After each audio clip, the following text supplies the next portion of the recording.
As Tri-Chair of the Student Equity and Success Committee, it is my pleasure to welcome you to our very first event in the Equity Speaker Series this year. And this is a fabulous event to begin with. The goal of the DVC Speaker Series, Education, Equity, Inclusivity, is to provide a safe space to identify, discuss, and create solutions towards the academic and social challenges of our disenfranchised, low-income, and communities of color, what they face in order to gain access to equitable education and economic resources. We want to thank our President Susan Lamb and Vice President of Student Services, Nuno Rante, as well as our Student Equity Committee for continually supporting this highly impactful Equity Speaker Series. And for each of these, our college has been super supportive. We've always invited our community members to participate in these events so that we can bridge college and community. The theme of our Equity Speaker Series this year is stories. Stories that transform, inspire, promote change, and enlighten. The stories you will hear today are powerful reminders of the disparities people experience every day. But they also remind us of the richness, diversity, and resilience of our communities. Our ultimate goal is to create a community in which each person's voice and story can be heard. I want to remind you that our next event in the Equity Speaker Series is on October 16th, at the same time in the same place. You can also catch it on our San Ramon campus on October 17th, 6 to 8 p.m. And our next presenter will be Eli Clare, who will inspire us with his story of marked bodies by focusing on issues of disability, trans identities, fat shaming, and people of color. I also want to remind you that we have one exit going down the stairs and we have bathrooms on the right as you walk outside. Extra credit slips will be available at the end and Professor Leong will be handing those out. So without further delay, I'm going to hand it over to Professor Leong so he can get us started. Thank you very much. Once again, I would like to welcome all of our wonderful students that have come, all of our faculty who've also brought their classes and are supporting the Equity Series, but also this Voices of Witness program that we have going for you today. So what we're going to do is that we're going to start with a little video to set the context for this afternoon's talk, and then we will have readings from our Cycle 25 Puentistas. We will start by talking about Soledad Castillo's narrative, and then we'll have a panel discussion moderated by Dr. Albert Ponce, and then we'll continue with the same format, reading another story, and then talking about the issues that that story brings up, and finishing with one more, and then having a discussion. At the end of the day today, we do have a book signing for you if you're interested in having the editors or Soledad sign your book. There are some available at the DVC bookstore, but there's also the Voices of Witness has set up a table in the back to sell books, and they'll tell you a little bit of their history, but they have more than just this one book of Solito Solita, so you may be interested in those as well. So, yes, students can come up to the front here, sit up in the right in front of the panel as well. Don't be shy. If you're sitting on the floor anyways, come on up. We want you to be comfortable. It's just wonderful that we have the room so full. So many people interested in the issues of the migrant youth, immigration, seeking asylum, and so forth, particularly in our current political climate. I don't choose to come here. I didn't have another option.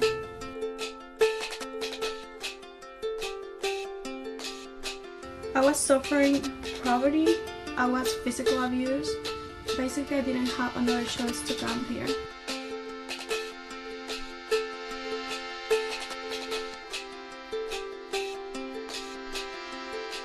We come here to survive because in our country there's no way to survive.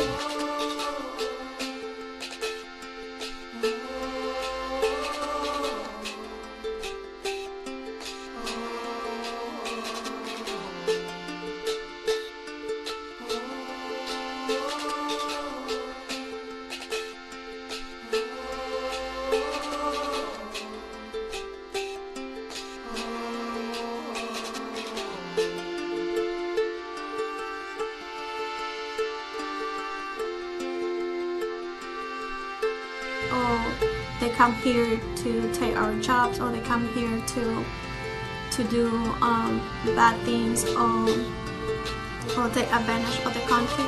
We just come here to get educated and have a better life.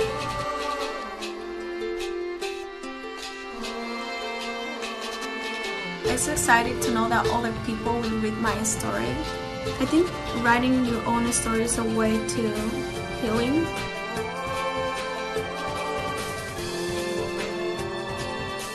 Every time I'm sad or I feel like giving up, I look my story and I say, wow, all the things that I have come true, so I can do it. This is only a bad day, this is only a bad week, and I can get up and continue my life.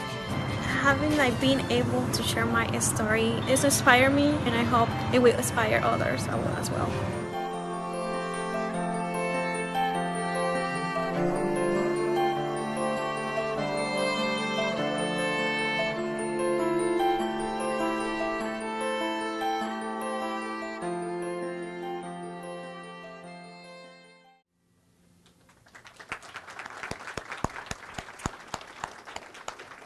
So we're very fortunate and very happy today that Soledad will be joining us for our discussion later on.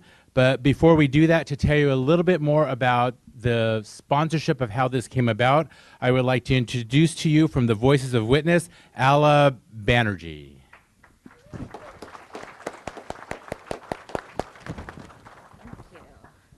Hi, everybody. Wow, this is a really full room. Thank you all so much for having us here.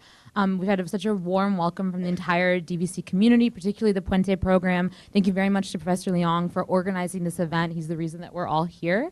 So my name is Ala Banerjee. I'm the Community Partnership Coordinator at Voice of Witness. Voice of Witness is a nonprofit based in the Mission District in San Francisco. We're an oral history organization, and we believe in the power of oral history to amplify the voices of people who are marginalized by human rights and human rights violations and social injustice. So we've been around for about 10 years. We just celebrated our 10th anniversary last week, actually. And we publish an oral history book series. Each of our books, we don't want to hear from pundits or politicians or people who already have a platform.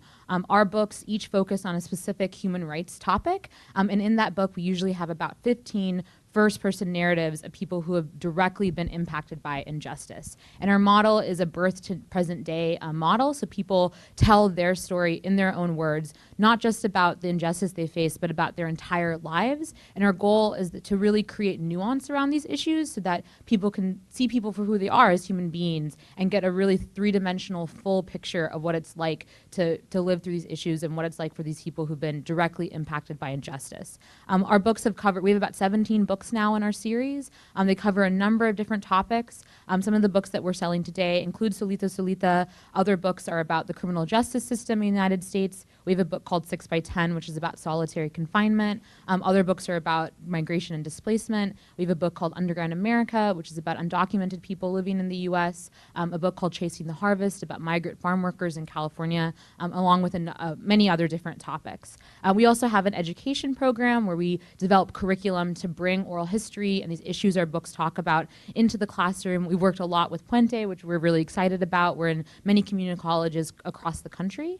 And so today I'm really excited to introduce the editors and one of the narrators, Soledad, from Solito Solita, Crossing Borders with Youth Refugees from Central America.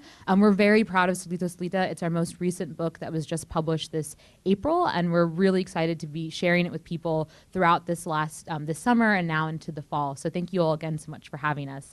But it's my pleasure to introduce our editors and our narrator. And so first we have Stephen Mayers.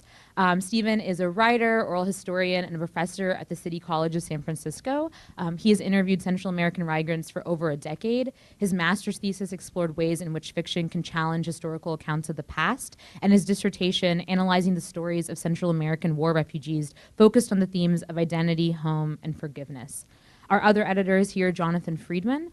Jonathan is a Pulitzer Prize-winning journalist, author, and mentor with more than 30 years of experience reporting from Central America, Mexico, and the U.S. border. His 6-year series of investigative editorials for the San Diego Tribune was influential in the passage of landmark 1986 U.S. immigration reforms that authorized 2.7 million undocumented immigrants to become permanent legal residents. And with us also is Soledad Castillo, one of our narrators. She's the very first narrative in the book Solito Solita. Soledad survived molestation, a life-threatening illness, and child labor before deciding to leave her native Honduras as a teenager for the United States. After making the dangerous journey here, she faced neglect and abuse in the foster care system and had to fight to escape child labor and claim her right to an education. Today, Soledad is a graduate of San Francisco State University who is passionate about reforming the foster care system to better support the rights of migrant children. Soledad has worked for an organization that reunites inmates in SF jails with their families. So please thank you so much for having us here.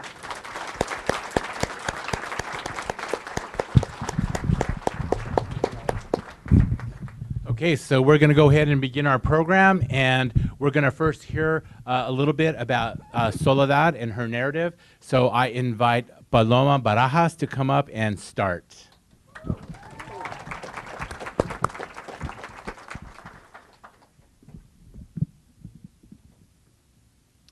So we,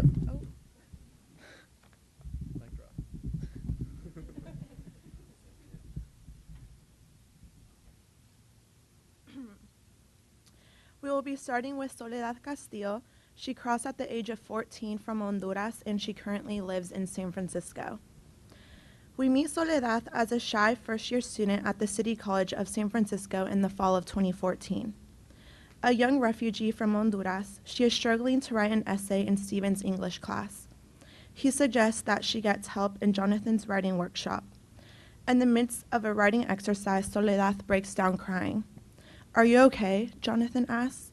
She shakes her head and says, "My friend's husband is putting me out on the street in 2 days."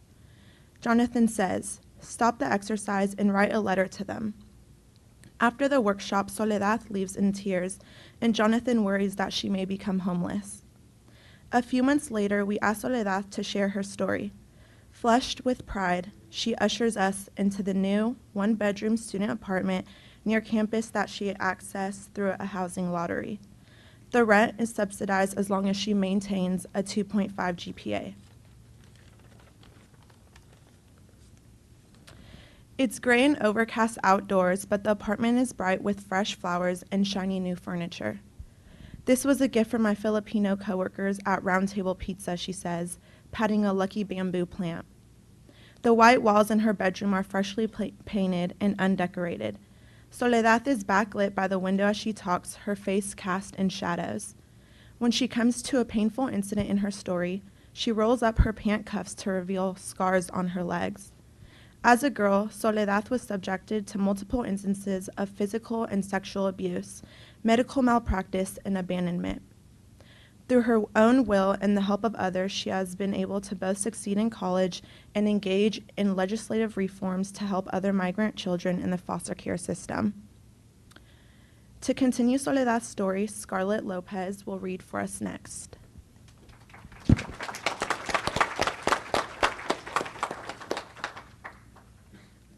I just remember their hands. It took more than 1 month for me to get to the United States.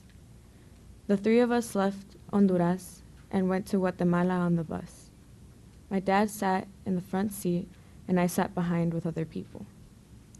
There was gangsters on board. First, one guy took out a gun, and then the other guys did too. They put a gun to my head, telling me to give them all my money. I didn't have money, but they didn't believe me. They took off my pants, and I don't remember their faces. I just remember their hands. I remember their hands touching me all over my body, and I couldn't say anything. At the time, I was 14. The gangsters took my money from my father, so we didn't have enough money to eat for the rest of the trip. We stayed in Guatemala for 1 day and then got into a van to go to Mexico. We went from van to van. We had to lie down with many people, one on top of the other. The coyotes put cardboard on top of us so La Migra wouldn't see us if they pulled us over. It was hard to breathe, and we didn't eat either. They didn't want to stop. Then we had to walk through a desert for 7 hours to get to a ranch house. It was really hot in in the Mexican desert. There were like 20 or 25 people in our group, with many people from China, from everywhere. The coyote gave each of us a liter of water and a can of beans. So we walked and walked. My shoes were really bad, so my feet were covered in blisters. We finished the water really fast. After that, we had to look for water, and we found a well. We stopped to rest in the middle of the night. The coyotes ordered all of the women on one side and all of the men on the other side. My father said, "No, they're coming with me." He didn't want me, or Evita, to be separated from him. We ended up staying with my father. That night, one of the coyotes tried to abuse one of the girls. Then someone cried, "The police are coming," la migra. We had to throw ourselves onto the ground where there was a lot of cactus. My body was covered in cactus spines. After being at the ranch house, we walked for 3 more days, I think. To be honest, my memory is really bad. Many people got lost, and some didn't make it. The coyotes left an Asian girl on the ground to die. That was really sad. On the second day, I became too weak, so my father paid the coyotes for a little pill to give me energy. It was strong. It felt like I was starting from the beginning again. To continue the rest of the story, Victor Barajas will come up and read.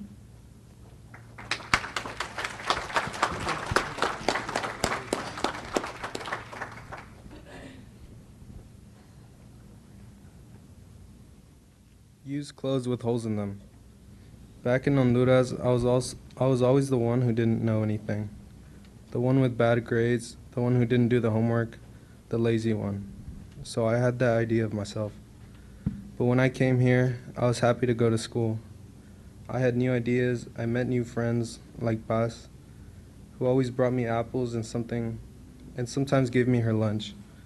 One time, Paz brought me to her house and her mom tried to help me. She said, "Why don't you call the social worker? Tell them about the situation that you are in without food to eat." The foster mother didn't know how to cook and always gave me instant soup cups. She never gave food to the babies she was taking care of either, so the babies were crying. The foster program paid the foster mom around $600 per month to take care of me. She'd take me to garage sales and buy me used clothes with holes in them. For $2. Then she used the money from social services to buy things for her daughter at the mall and gave the receipts to the social worker. I saw all this, but she'd say, "You'd better be nice to me because the other homes are worse. I'm treating you right." I didn't know how the system worked because no one told me that the foster parents are not supposed to treat you like this. Even though the social worker spoke Spanish, she never asked me, "Soledad, how is everything going?" They're supposed to talk to the child first, but we never had a private conversation about what was happening in the house. I was scared, and nobody was there for me. Another foster girl from San Francisco came to the house. Her name was Julia, and she saw the way that they were treating me.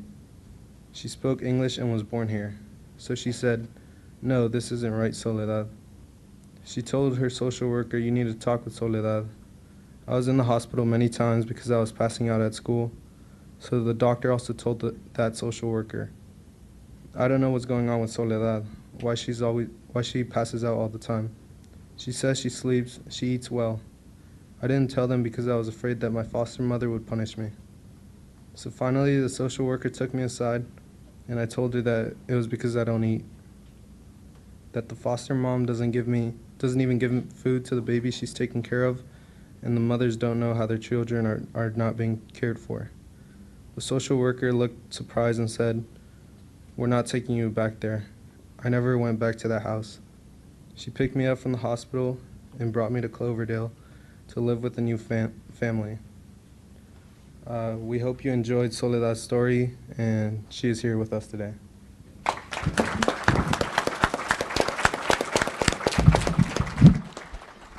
is the one that records. So this is going to the stream. Yeah. Okay, welcome. It's that's very loud. Okay. It's an honor to be here and moderating this panel. And as a political scientist, I'm focusing on what are the structural forces that force people to make decisions to relocate, to go on the move. That's the entire history of humanity. So when Soledad mentioned, I didn't choose to come here, we didn't all make those choices. Some choices were dependent on our own survival. Where do we receive our water and our daily bread? How can we sustain our families? And those choices are being derived from a very powerful social and economic political system that exists. So that's how I want us to think about the larger global context that compels human beings, wherever they are, not only right now, people that are making decisions on the opposite end of the earth that are forcing them to flee for their own survival. And how would we react and respond to those economic conditions that force us to make that choice? We are in a very nice room, air-conditioned, right? But we're here at an institution of higher learning, where we're here to challenge the dichotomies of either here or either there, and really rehumanize the individuals that confront these systems. So I just want to open up with a few questions and open up our discussion. And gracias, Soledad, for being here. It's a pleasure.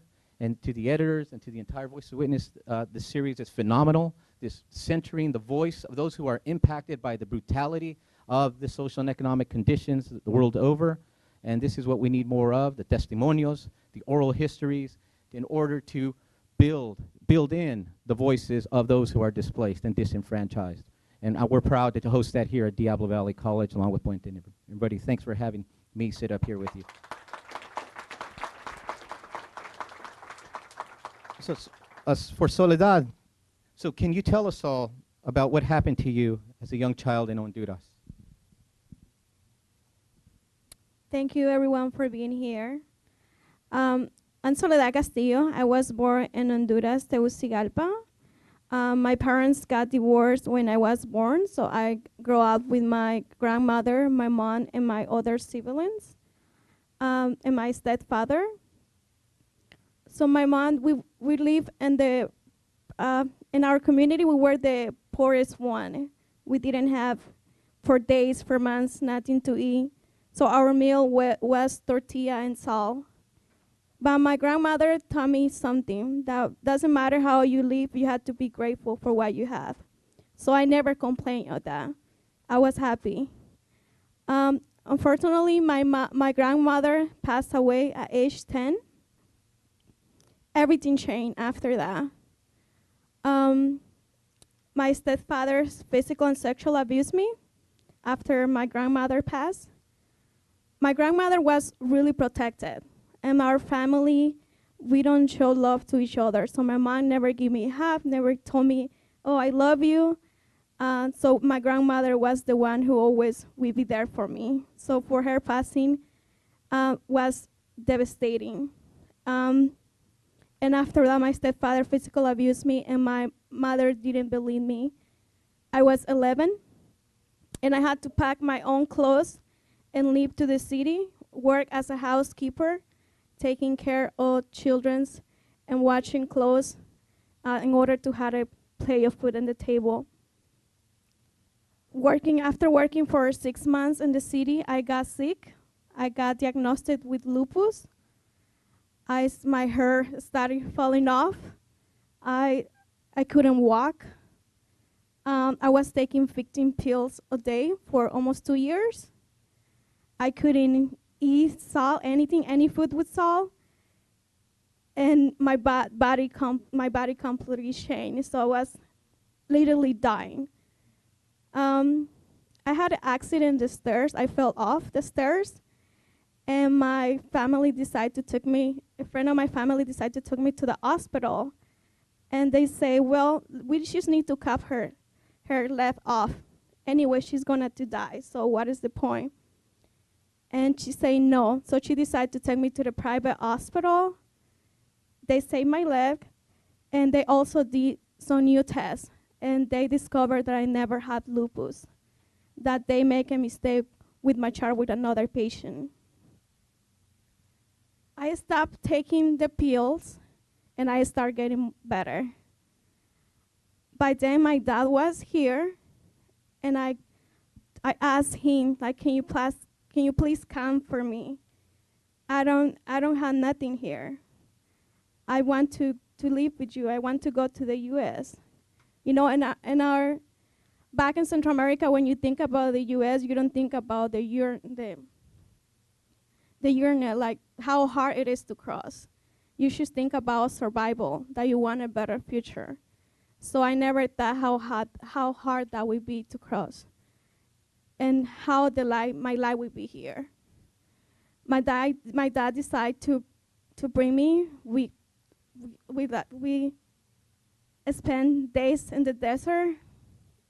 It was a difficult journey, but I'm here today, and yeah, so grateful to be here. And all that I went through in the past doesn't define the person that I am today.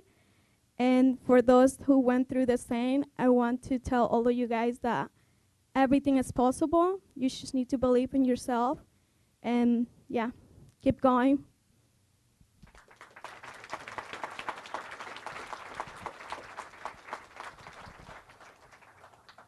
So reading Soledad's story, I was really inspired, and I think all of us who read her story and heard excerpts of this are really motivated. Like, if she can confront this, and now as a graduate of San Francisco State University, that's impressive, right? A round of applause for that. But when you arrived in the U.S., you were put into foster care. Can you tell us about the foster care experience, how it affected you, and also what you're doing now beyond that on that issue? So when I come here, I had the mentality to go to school, but my dad never thought about that. The mentality of him is, okay, you come to the U.S., you work hard, you marry your house, and you come back. So for him, going to school wasn't an option for me. But he went back to Honduras after living here a year, and that's when I entered to the foster care system. By then, I was 16, but I didn't know any English because I never went to school when I arrived. So I never knew how I was supposed to be treated in the foster care system. And I was scared too. They just took me away from my friend and never saw her again, and put me in this stranger house with these stranger people that I didn't know. So I was their housekeeper too, and I was cleaning and doing everything for them, and I wasn't being feeding right, only once a day, like an apple or maruchana. And and I didn't say anything because I was placed 2 hours far from San Francisco. I didn't know anyone. By then, I didn't have friends. Only one friend in high school, and she was scared too to speak up because we didn't know what would happen. And I was passing out in school, and it was really hard for me to have communication without knowing the language. And as I say in the book, like, the social worker never asked me how things were. She didn't speak Spanish, so it was really hard for me to communicate what was going on there. So at the end, a friend came to the same house, and she decided to speak up, and we were moved to a different house. I found a foster family who loved me, who respect me, and we're still in contact. And now I'm working. I'm through age of 18. I've been almost 10 years. I've been working with the foster care system to make, the system better, and helping immigrants, who don't speak Spanish, to be treated better. And I have a question for our editors and for this great book. Can you tell us why is this so important right now in this particular historical moment, and what compelled you to get these collections going?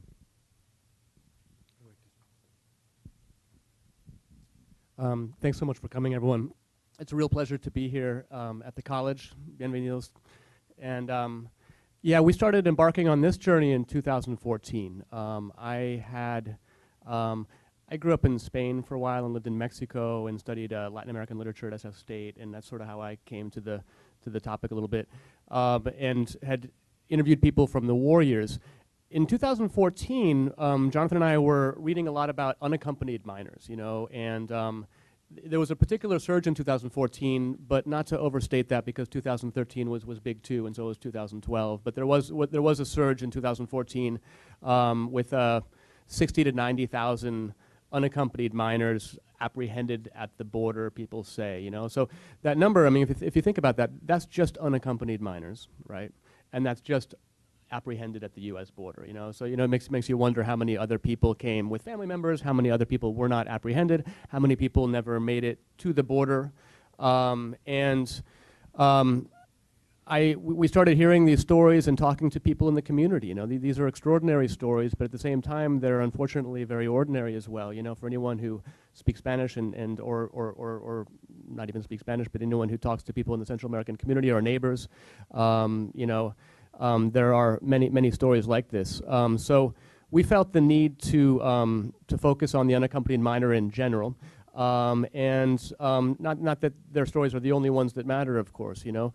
This was also in the Obama administration that we collected most of these stories, and throughout the 5-year process of creating this book, which involved about 3 to 4 of interviews, lots of editing, and finally the publication, we've been seeing this this crisis in this country move from bad because you know, it's easy now in the Trump administration to look back at Obama as like, you know, some sort of saint, but actually he deported more immigrants than any president in U.S. history. And, you know, it was already a topic worthy of our study, we thought, you know, and we could have never imagined that we would now be facing this administration as well.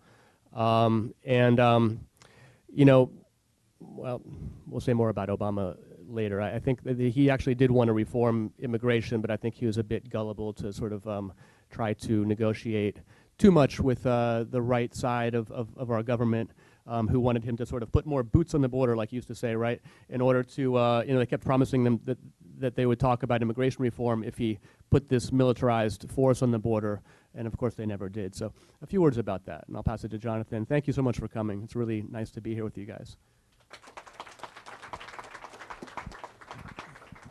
Thank you, Stephen. I just want to bring it up to the present, which was the question. How do stories change history? How do stories change lives? And who's telling the story and for what purpose? These are questions that sociologists ask. These are questions that educators are very, very concerned with here. Whose stories get told? And where is the truth in these stories? So we're hearing a lot of stuff from Washington, D.C., from the politicians, and the stories we're hearing are horrible, horrific. Rapists, invaders, people are coming to take over our country. We have to build walls. We have to stop them. It's not just here in the United States, it's happening in Europe and other parts of the world. I just want to say that in the midst of all this, after we had worked 5 years on this project and finished the book, we were asked to go to San Diego, Tijuana on the US border to give to speak to a binational conference. This is when a group of very, very poor people from Honduras had walked all the way from that country through Mexico to arrive to Tijuana. We just arrived there the same day as this so-called caravan. And President Trump was saying, they're invading our country. See, there's a caravan. They're going to invade our country. So after we presented in San Diego, we went to the border. And I'm going to ask Soledad to just finish up this, but I just want to tell you, having covered the border since the 1980s, there was no invasion. We actually went to the extremes place, the fence between Mexico and the United States. And you know what we saw? We saw nobody. There were no people trying to cross that border. But there were, President Trump had sent 5,000 troops to protect the border. And we saw people dressed as if they were going to the Iraq War. patrolling. We saw helicopters flying circles around it. And on the Mexican side of the border where we were, there were a few Chinese tourists.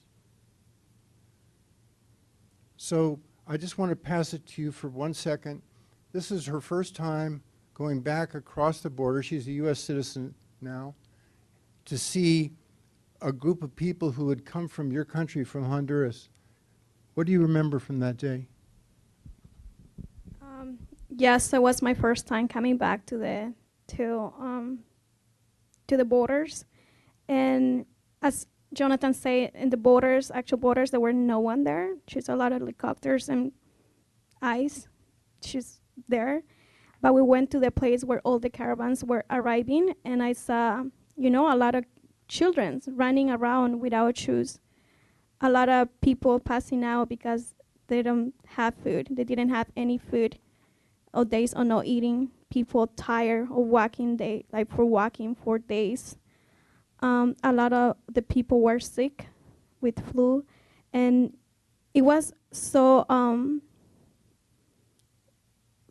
hard to watch that, because I was that person years ago, and it is so close.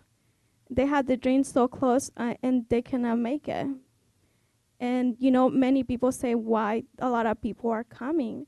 And if you go back to Honduras, the poverty and the gangs violence is out of control. Like, people get like $1 a day working, and if you go to the supermarket, you spend $200 in groceries. How are people gonna to afford that? I just came back from Honduras 3 weeks ago, and I saw it with my own eyes how hard it is to live there. And I understand why a lot of people are coming. And it is not a choice. It's not easy to leave your family behind. Leaving my sister, my brothers, it wasn't easy, but what other option do you have? And it was so frustrating for me to see a lot of people there trying to, asking for help, and nobody was hearing them. And they're still there, waiting for a help, waiting for someone to hear them.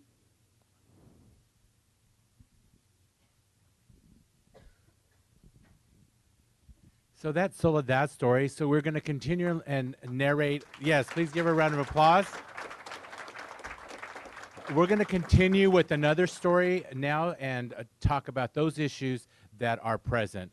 And so we're going to narrate Gabriel Mendez's story, and I am inviting Fern Alonso to come up to begin.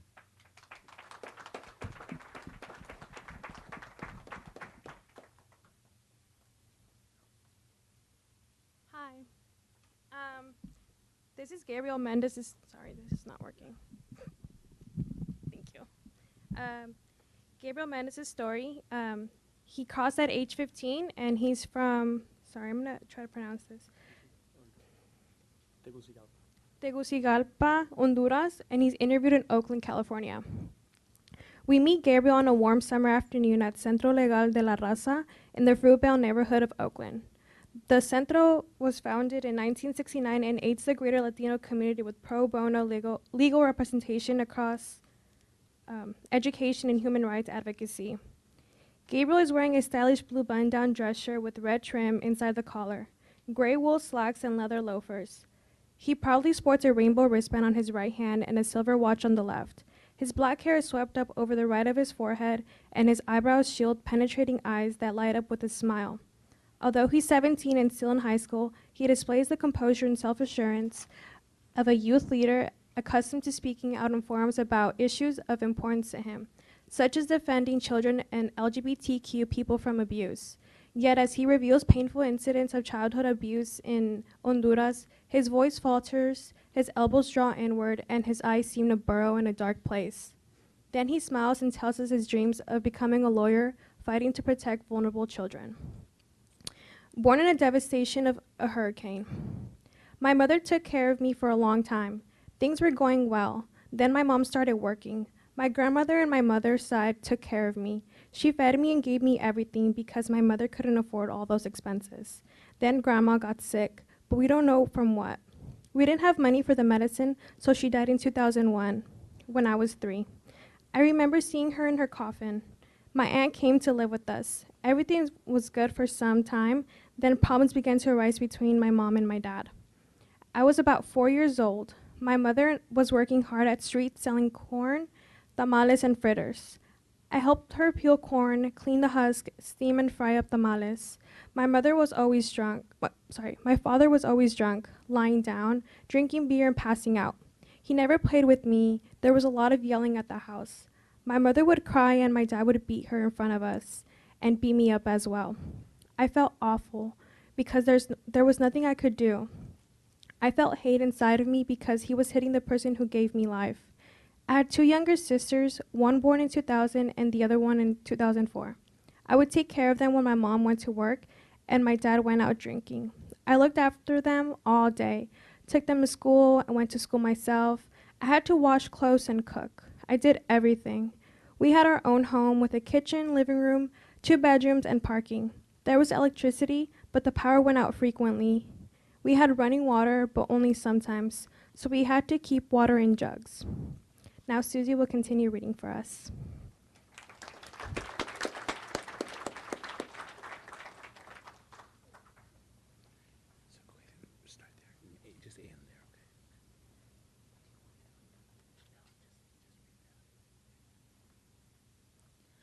I was traveling with my good cousin, a dark-skinned young woman who was also getting into the United States. She kept getting stared at because there was a lot of racism against people who looked different. She was afraid, and the stares made her uncomfortable. It was hard to get across the border because the checkpoints along the road, and harder still for the dark-skinned girl to cross the checkpoints because she could not pass as Mexican. We crossed the rivers from Guatemala to Mexico. There we had the same problems. A coyote told her, "You won't be able to cross because you are dark-skinned." He said she would get raped along the way and told her not to turn around to look and she could get kidnapped. I didn't like hearing all the stuff they said about her. My cousin told me not to believe him and to always stay together. When we entered Mexico, my cousin left to go back to Honduras. We continue on with the coyote. He was racist and said that we wouldn't be able to go on with the black girl. He said she would go separately. He was very strange and had to stay in a hotel for a week. He sent her off along on a bus at 5 in the morning. We went on a different bus where we weren't asked for papers because we looked Mexican, and we met up with her in the next town. Then continue on the story, it would be Justin Morel.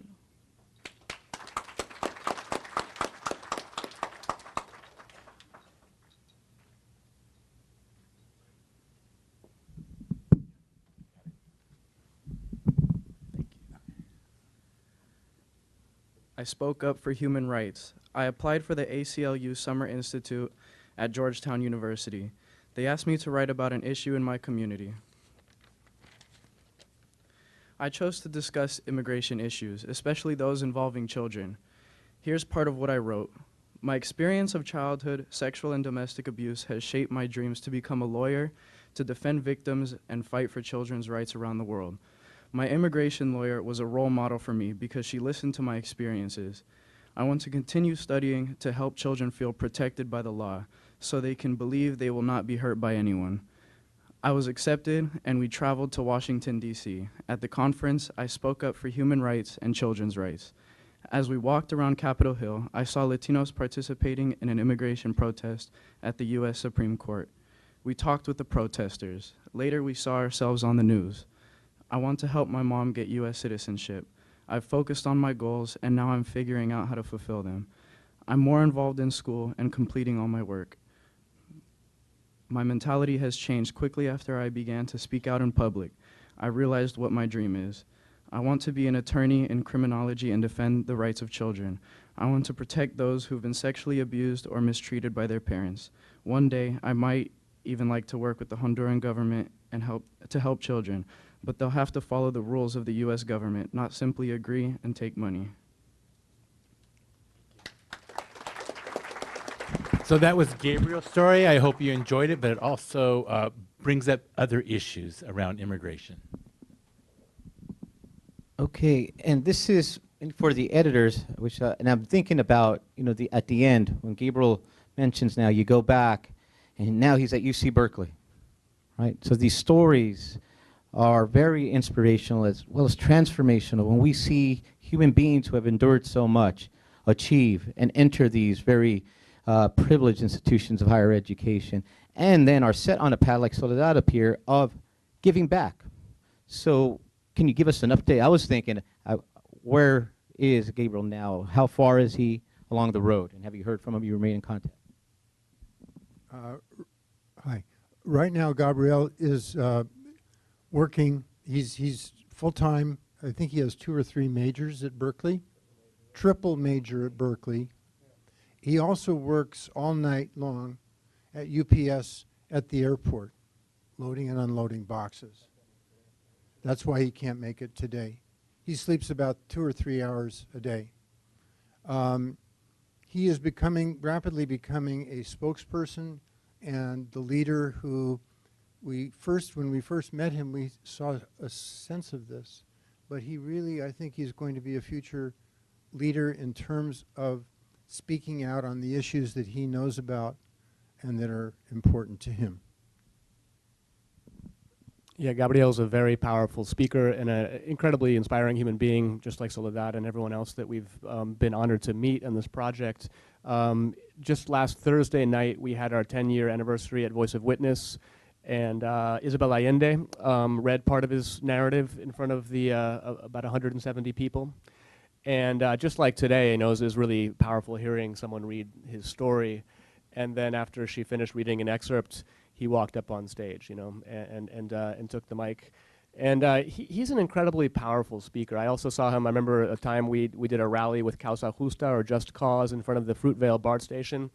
And I saw that day, I'm like, this is like Martin Luther King or like a you know, a civil rights, you know, leader. I mean, the way he spoke was really incredible. I mean, the way he tells his own story and mixes in personal experience, but he's also very knowledgeable about the current Honduran government and what's going on with Juan Orlando. He's not afraid. And he has this way, kind of like King actually, of like repeating certain phrases. He's just a really powerful speaker that I hope you guys will hear sometime.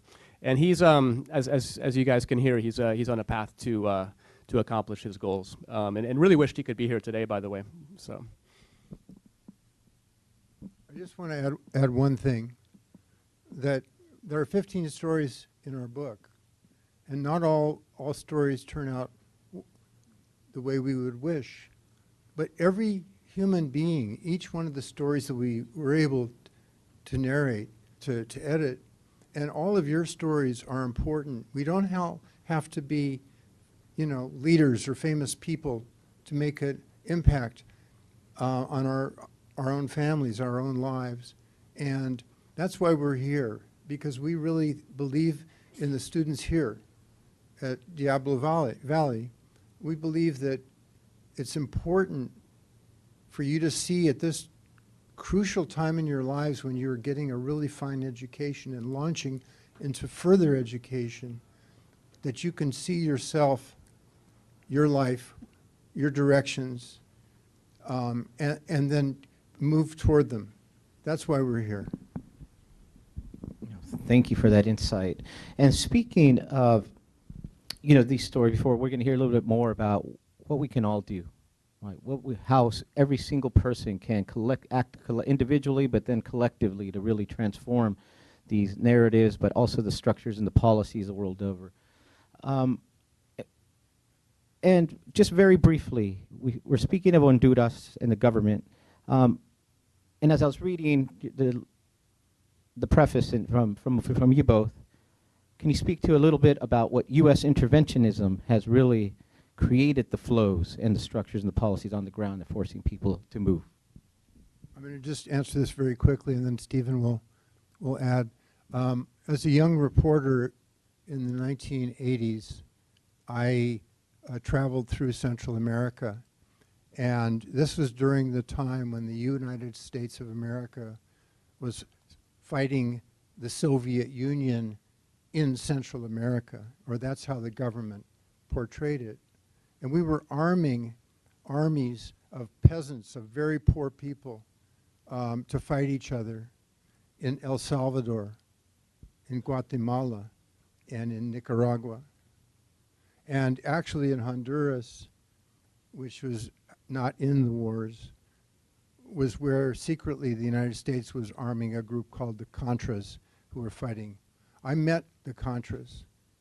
I met the Sandinistas.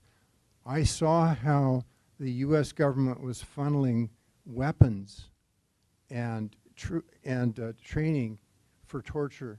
So the people who were involved in those wars, who would be the grandparents of the current generation, they were really deeply, their lives were very deeply disrupted. And Stephen will tell you more. Yeah, thank you. Right now, most Central Americans, the largest numbers of Central Americans are coming from the Northern Triangle, right, from Guatemala, El Salvador, and Honduras. There are some increasingly coming from Nicaragua as well. And there was 3 wars in the 1980s, right? One in Nicaragua, one in El Salvador, and one in Guatemala. The history books call them civil wars. I believe the Guatemalan War was more caused by the US in particular, because the Guatemalan War, for example, was started by the US's desire to protect the so-called rights of an American corporation, right? The United Fruit Company. And the Dulles brothers, next time you fly through the Dulles airport, think about them. One was the lawyer of the United Fruit Company, and the other one was conveniently head of the CIA, you know. And they went in to protect the so-called right. You know, the fruit companies, this is where the horribly offensive term banana republic comes from, you know, this idea that certain countries are for bananas, right, and other countries are for more lofty goals, right? During this era, Ronald Reagan and Thatcher considered Central America the backyard of the US. This is where we grow our fruit, et cetera. And the United Fruit Company took all the best land in Central America, or a lot of it, and forced the campesinos up into the rocky highlands where it's really hard to like farm and stuff like that.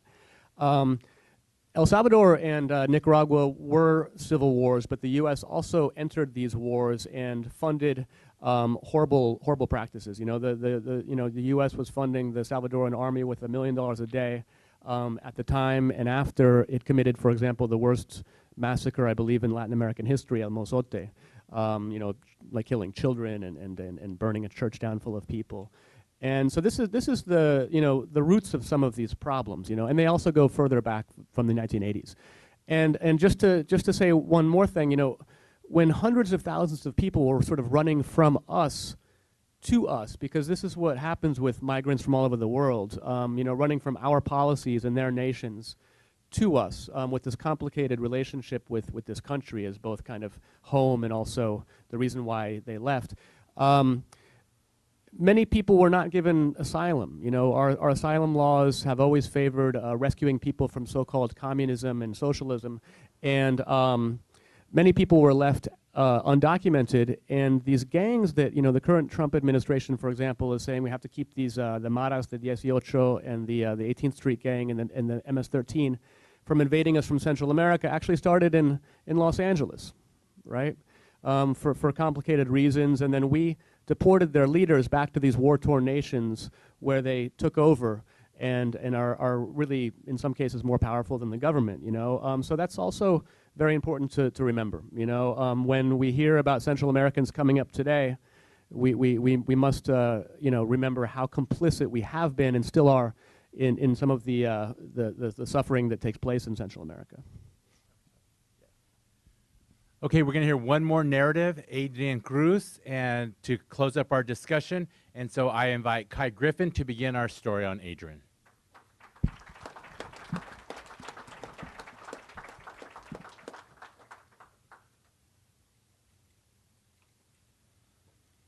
Good afternoon. So today I'll be reading about Adrian Cruz. He was 17 when he made his crossing, and he was from Guatemala, and he currently lives in Oakland, California. We are introduced to Adrian through Civic, an organization that supports immigrants in detention. We meet him in March 2015 at a rundown house in the Fruitvale neighborhood of Oakland, California, a few weeks after he's been released from detention at a federal prison in nearby Richmond. Boards cover up the windows on the house, where Adrian is renting a tiny converted closet to sleep in. He greets us at the door with a warm smile and squints a little as he descends the rickety wooden staircase. We walk to a local taco shop to eat and talk, but after eating, we find it too loud and take a short drive onto the campus of Mills College. We sit on a park bench at the foot of Julia Morgan's Campanile clock tower and gaze across the deep green lawns. Adrian begins by telling us about his early life in Zona 18 of Guatemala City, a neighborhood notorious for gang activity. After he witnessed his mother being shot to death in the shop by a gang member when he was 5, his grandmother, who he lovingly refers to as Mama, raised him. When he was 17, he was shot and stabbed by gang members in his neighborhood after he refused to join them. The surgery to remove the bullets left him with the scar from his waist all the way up to his shoulder. He also had a scar across his neck where the gang leader slashed his throat before leaving him to die. After the attack and a miraculous survival, Adrian rode cargo trains through Mexico to the U.S. border, where he was caught by Customs and Border Protection. Prior to being released from detention, he applied for asylum and has an open asylum case. He's been moving from job to job and from house to house and is struggling to start his life in the Bay Area. During our conversation, he describes his isolation in a foreign land and keeps repeating the words solito, solito, or alone, alone, in a low voice. And to continue Adrian Cruz's story, next will be Ana Velez.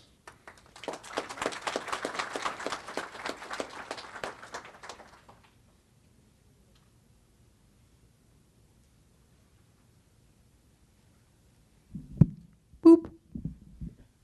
Ooh, okay. I don't know. Okay. Yeah. Okay. You're dead now. When I was 17, there were some gang members who wanted me to join their gang. And well, I didn't want to. The gang was part of the Mara 18. They had about 20 guys in it, and I knew them from the neighborhood. One day, about 5 guys came up to me and said, "If you don't join, we'll kill you." And I told them, okay. But I didn't want to do it. I didn't want to join that gang, so I tried to stay away from them. It's heavy, the situation in Guatemala with the gangs. They force people to join so they'll have members to sell drugs, kill people, demand money from people. One day after about a month, I went to the store and some of the gang's members saw me. One of them yelled, "We're gonna kill you." I told them, "I don't want to join this gang with you." I was outside my house that night when 4 of the gang members approached me. They had guns and one had a knife as long as my forearm. I knew the guy with the knife. He was a little guy called Ghost, or sometimes the Rat. I was shot twice, and the Rat cut me across the throat with his knife. I remember one of the guys shouting, "You're dead now." There was a lot of blood. I heard someone say, "Leave him. He's dead." I stayed there like I was unconscious, and they left. When they were gone, I sat up, and very soon the emergency vehicles arrived and took me to the hospital. The pain was like torture. The doctor cut me open to see what had been damaged by the bullets. The bullets entered the ribs on my left and lodged inside, so the doctors had to take those out. Next, Martin Vasquez will be continuing the story.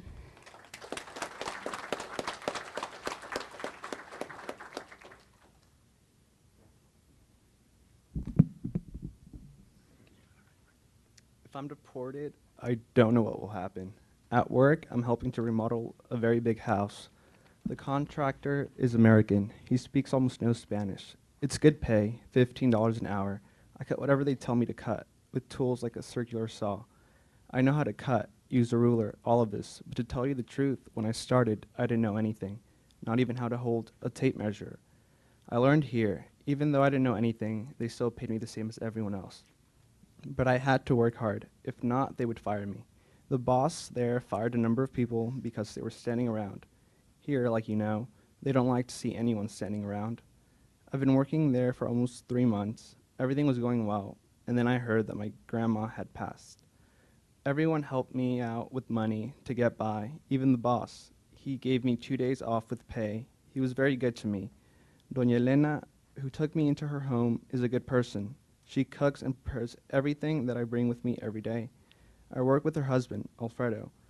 The other boarders are all older, and I'm the only young one with them. So this narrative obviously deals a lot with the gangs in Guatemala. Thank you. So on reading Adrian's story and thinking about, it came local. He said he was taken to a place in Martinez. We have the jail near us here, a few miles away, which our local sheriff, Contra Costa County Sheriff David Livingston, had a contract with ICE, and this was a space. And also the West County Detention Center in Richmond. But I just want to say, really proud to declare that some of our students were involved here in making a change and really pressuring the sheriff to shut down the contract with ICE and no longer house immigrants here in Martinez or in West County. And that was a victory. That was a victory.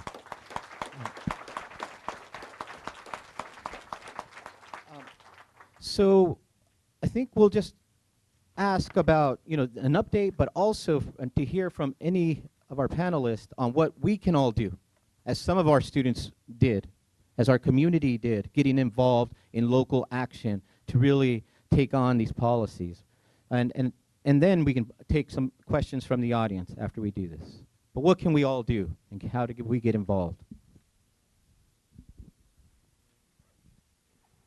Thank you so much.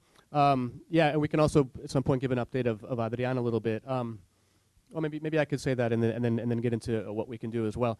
Yeah, Adrian is a wonderful person. We helped him find a couple of jobs, and I loaned him $20 one time. I remember like sending $20 in a Western, Western service? Yeah, Western Union, to a small neighborhood he was living in Hunters Point at the time. And then he sort of fell out of contact with us, and I wonder sometimes, he was always like, oh, I'll pay you back soon. I always told him, no, that's a gift, no problem, He needed $20, I remember, to get to a job interview one time. I was like, no problem, I always told him they were gifts, and it was like $40 or something. So we have fallen out of contact with him, and we're always looking for him. We know a woman from his church, and we know some friends, and we've been asking around for him as well. And I'd just like to say one thing about Adrian, is that he didn't have any family in here. So when he was in the ICE detention center, he was stuck. He needed about $2,000 to pay for a bond to get out, and he needed a family who would sponsor him and let him live with them. He didn't have either of those things. And this little organization called Civic, which is now called Freedom for Immigrants, they're a small organization that organizes visits to detention centers just to talk to people, because so many people like Adrian have no one to talk to day after day, so that's what they do. And this retired ESL professor named Smitty was talking to him and realized, wow, he's got no way out here, right? Because he doesn't have a family and he doesn't have $2,000. So he found a family to take him in. It's actually the family that he was living with in part of that narrative.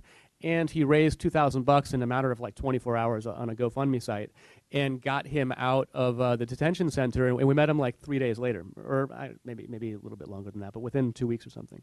And I just wanted to bring that up because so many people like Adrian who don't have families or $2,000, what are you going to do? You can't make money at the detention center. He would have been there forever, right? And there's lots of people who face this choice between, well, do I go home where I'm pretty much going to get killed? Or do I just sort of waste away in this detention center? And it's an awful choice to make. So I just wanted to make that point.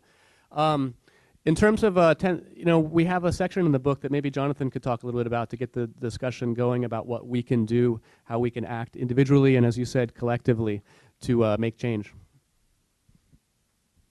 First of all, for those of you who do have books, on page 257, we have a whole thing about 10 things you can do. I just wanted to add a little bit about Adrian. We have lost touch with him. I'm very worried that he got caught up in the Trump, ICE picking people up and deporting them.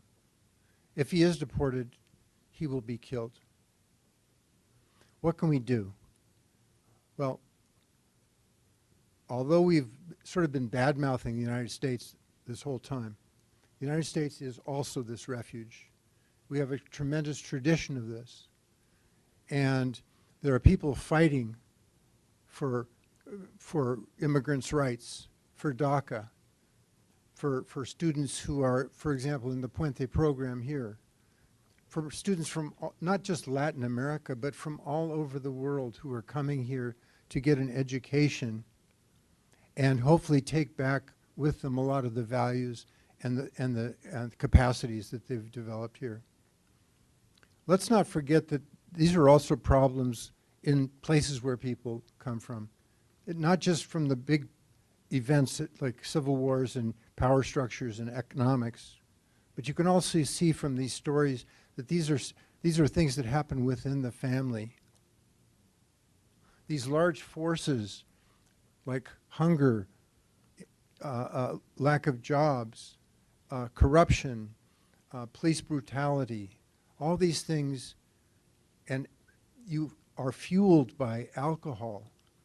They're fueled by drugs, and they happen to children inside the family.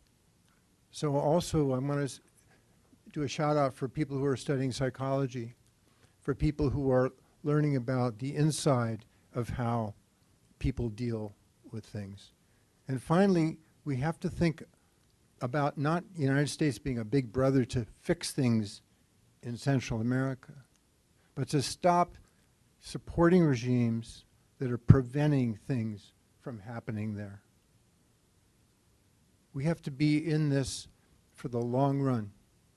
We have to be in this to keep fighting and not give up for the values that also, I believe, in the United States embodies for the world.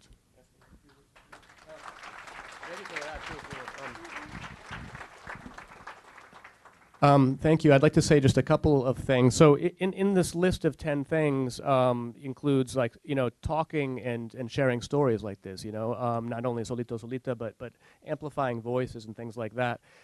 We recently did an event at Dominican University in San Rafael a few weeks ago that was part of an organization started by Javier Zamora, who graced us with his beautiful words in the forward here. He left El Salvador when he was 9 years old and was abandoned by coyotes in southern Mexico and crossed Mexico twice as a 9-year-old. And he's a beautiful poet. I highly recommend his book called Unaccompanied. He has since gone to NYU and was a Stegner Fellow at Stanford University, and just did a year at Harvard University teaching. Incredible person. And he organized with a few other writers this nationwide night of readings. Some of them had to do with immigration like ours, but it was just basically any literary event could be held, and all the money went towards this organization called Keeping Families Together. And one thing they do is bond people out, like Adrian. So that's an excellent thing you can do, is raise money to bond people out of detention. Because as you guys might know, I mean, the news does a fair job at talking about this. Well, not so great actually, but anyway, you can find some news on the conditions in the detention centers, right, and the cages, and you guys have definitely heard about this, right? And I mean, the conditions are awful, Adrian tells a story about surviving La Hielera, right, the ice box where people literally are tortured and like thrown into this really freezing room and thrown like tossed like ham sandwiches, like frozen ham sandwiches, like once a day to eat. And so to get people out of detention and these awful conditions at these camps and in these cages is one thing you can do. And just one more point I'd like to make is that we also highlight some Central American organizations that are working to fight corruption and working to make Central America a better place. And I'd like to also highlight that to, end any sort of an idea that, only Americans can help Central America, right? Central America is doing a very good job of helping itself, and we need to support that effort as well, right?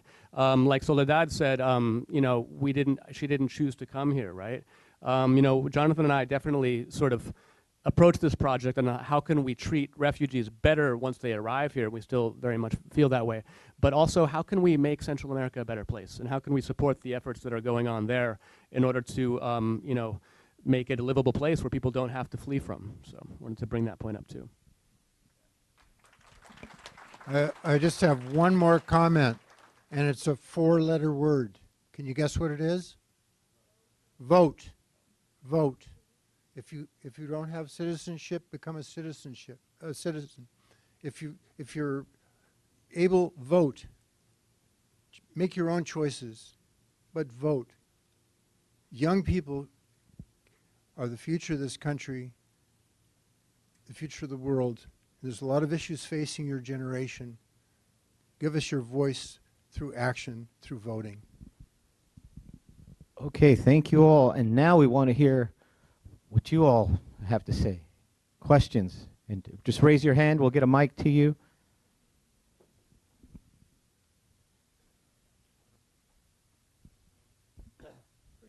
say my name and all that. So speaking about Central America, it's interesting because I lived in Nicaragua for a good for 3 years, last year actually, and it was a country in Central America that has been suffering through a war, devastating war. Like you guys mentioned already, the civil war many years ago, Somoza versus Sandinistas, was a proxy war due to America. And I guess my question to you guys is, what's your perspective? What's happening in Nicaragua? How can I help them right now? How can we help them now? Well, first of all, the Sandinistas were not perfect either. And there's a lot of people who are now suffering under the continued regime there. But I can say one thing. They are not sending huge numbers of refugees and immigrants here, at least during the period when we were writing. Why? Because they have a lower rate of gangs. Why? Because there's much more community involvement in that country than in the other countries where we have worked. Yeah, it's interesting. I think a lot of some of the Sandinistas did install kind of a surveillance system, which I'd like to learn more about. That's incredible. I mean, I find it incredible that these huge gangs, and these gangs, I mean, doesn't even really, the word gang doesn't really sum up what they are, these maras, but these are sort of organizations with hundreds of thousands of people, you know. And the fact that they are not in Nicaragua is interesting. But Nicaragua, like all of these countries, I suppose, has seen widespread corruption from both the sort of socialist communist side and the capitalist side, you know what I mean? And I think that's some wisdom that we learn a lot from Central Americans, you know, is corruption is an awful disease, you know, kind of like a cancer that you have to sort of almost try to radiate the chemotherapy without killing the whole body, kind of a thing, right? And it's really hard to sort of root corruption out. And of course, the corruption is here in the U.S. as well. So what can we do to help Nicaragua? I think a lot of, in the 10 things we can do list, I think a lot of things carry over, right? You know, help Nicaraguan organizations, spread awareness about the, you know, incredible corruption going on and abuses at the hands of the government. Most of the, you know, so why are Nicaraguans fleeing? Not so much from the maras, but from the government and the police, you know, and the brutality that's going on with the current government and the killings of people who are speaking out against the government. We see a rising authoritarianism in Nicaragua. So support Nicaraguan organizations, help refugees who do make it here, and you know, spread awareness of what's going on in Nicaragua. It looks like, unfortunately, it's getting worse. Thank you for this incredible presentation. This is Sangha here. Two things I was thinking about. One is, of course, I'm an immigrant myself, first generation. Too often we hear the narrative of worthy immigrants and unworthy immigrants. I am mindful of all the privileges I came with, class privilege, legality, all of that stuff. And I'm wondering how we can change that narrative, because we immigrants get co-opted into that. And we say, well, you know, just come in the right way, right? And so instead of looking for solidarity, right? I hear this a lot in our South Asian community, for instance, right? And the second thing I was thinking about is throughout these stories, I hear so much trauma, right? I hear about the grandmas, and I'm just wondering, you know, some of us that are lucky make it here, but then what are we doing with that trauma, right? As that stays in the families and gets transmitted onto the future generations, and what kind of work can we do to really deal with that?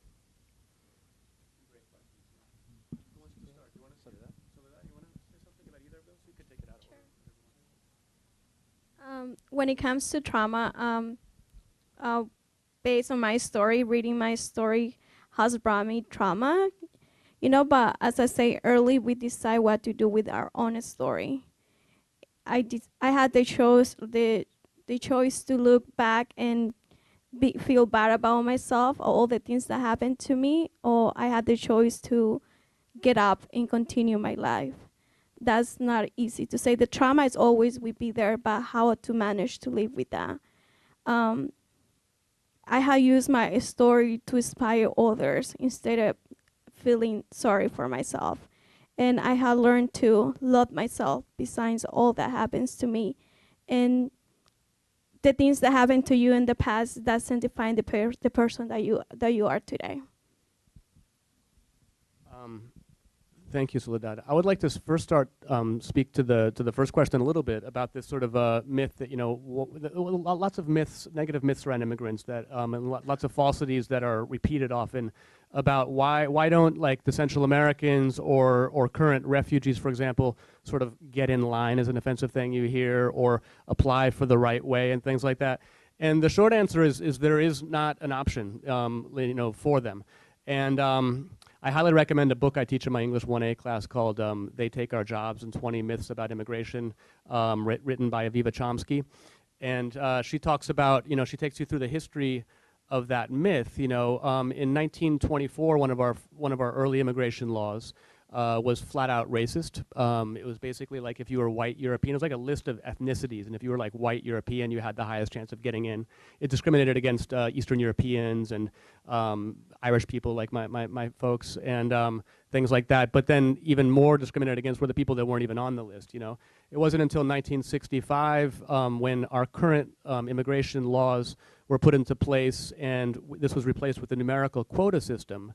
And it was a large improvement. Lots of people could, for the first time, come from Asia, come from Latin America and things like that. But I would argue, and Chomsky also argues, that this system is also implicitly racist. We've gone from kind of explicit racism to implicit racism. With the national quota, we put certain numbers on countries.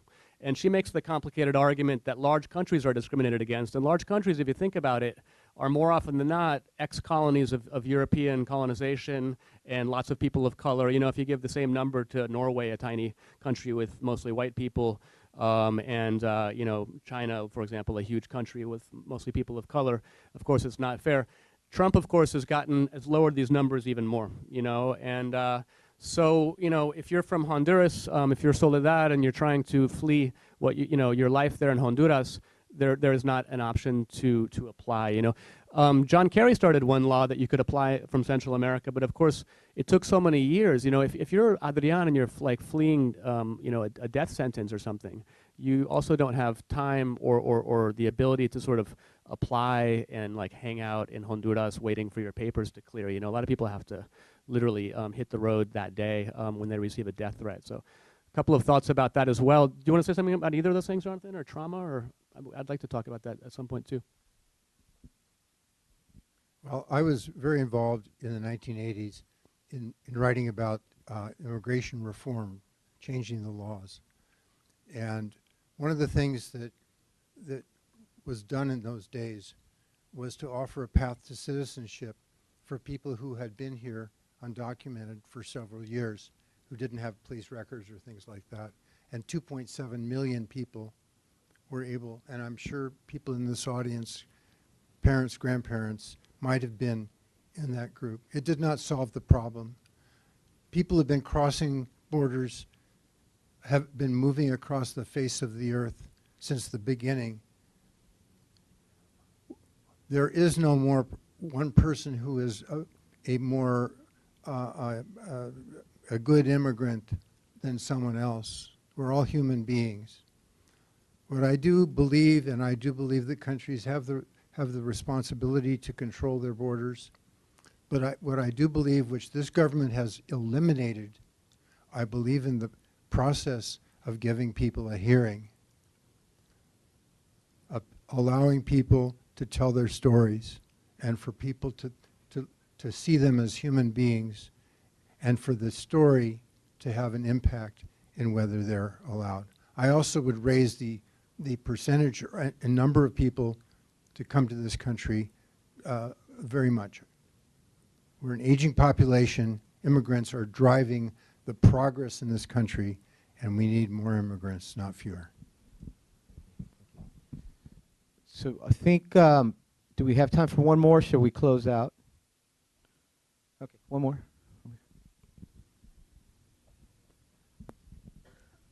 When talking about borders, a question comes to mind is, do you think that we should perhaps get rid of the concept of borders altogether and perhaps just allow people to come in as they are? That's my question, essentially. And I think that's a thought-provoking question, and there are many cases, right, for seeing the border as a site of violence. And I'll just I'll let our panelists add to that, but this is an ongoing debate, and something to think about is how citizenship is defined for us, right? It's defined through these systems of power centered in Washington, D.C., or in Mexico City, depending on whatever nation state you exist in. So all authority on defining the limits or the extension of humanity via citizenship is left to the powerful. So this idea of eliminating all the borders lead to a path to fully realizing our humanity. But how do we get there, right, with the reality and of borders? Just one word here. I do not believe we should, eliminate borders around the world, nor do I believe that people's physical and emotional and sexual boundaries should be invaded. I think that it's very important to have borders, boundaries, and things like that. It's not whether you have them or not, it's how you have them. I think there's going to be more refugees coming in the next decades. We've been starting to interview some people. We interviewed a Mayan guy from the Yucatan Peninsula yesterday, who can't grow his crops anymore like his Mayan people did for decades. Because the milpas are running dry, the farms, and we have the situation where the United States and other countries are kind of creating the most pollution and a lot of the political problems in the sort of global south and other nations. And we need to rethink this border thing. We need to really, human beings in Europe, in the United States, all over the world need to have a serious reckoning about the increasing, thousands and millions of immigrants who are trying to flee for their lives, And, we need to invest the money that people are investing in militarizing the borders into creating programs that can save people's lives. I will say that about borders, for sure. Well, that comes to the conclusion of our program. Thank you for coming. The panel, Voices of Witness, they'll be here to sign books for you. There's books for sale back there. And in the back patio, we're having a reception. There's some ice cream that's probably melting, pan dulce, some juice, some lemonade. But please come talk to the narrators.